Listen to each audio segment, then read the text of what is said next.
This is like a pure AI hallucination town. Welcome. Tickets are free. What's up, everyone? Awesome to see you here. Today we are kicking off with a brand new series called 3D+AI Sandbox. In this series, we will break down two different worlds we created, the one from Panikida Animation and the one from the Cacti project. We will walk you through the entire process, start to finish, the creative stuff, technical stuff, wins and fails, and a sprinkle of whatever that was. Yeah, it's 8 lessons in total, each coming up every week. So if you want to follow along, hit that subscribe button, share it with friends, and if you're curious for more, let me break it down for you. We'll kick things off with one of the most important parts, world building. If you ever wondered, how do people even come up with this stuff? Where do you even start? That's a lesson exactly for you.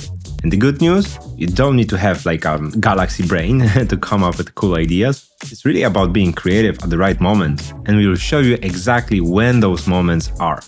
Next up, assets. We create custom textures, custom 3D models, cutouts, and yeah, some of them are rough, some of them hurt my soul, but that's kind of the point of this whole series. Do 3D as fast as possible and as uniquely as possible, and let AI push it across the finish line.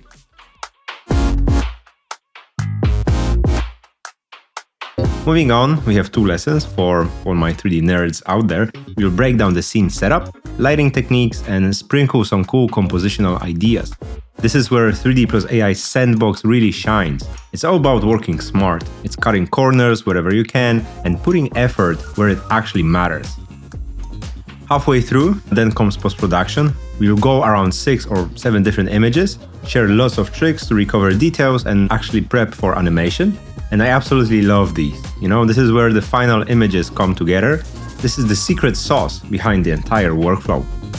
And boom, final 2, we wrap it all up with animation. We walk you through the entire editing process, storyboards, animatics, and finally, we'll put things in motion with AI. And yeah, there's definitely some jankiness involved. And I'm talking full-blown nightmare situation. But at the same time, there's a lot of potential to create something unique. So yeah, you'll see the full process as honest as it gets, the struggles, the wins, the fails, and hopefully walk away with some new ways of thinking about your work. So stay tuned, hit that subscribe button, share it with friends, and yeah, we'll see you next week. Bye.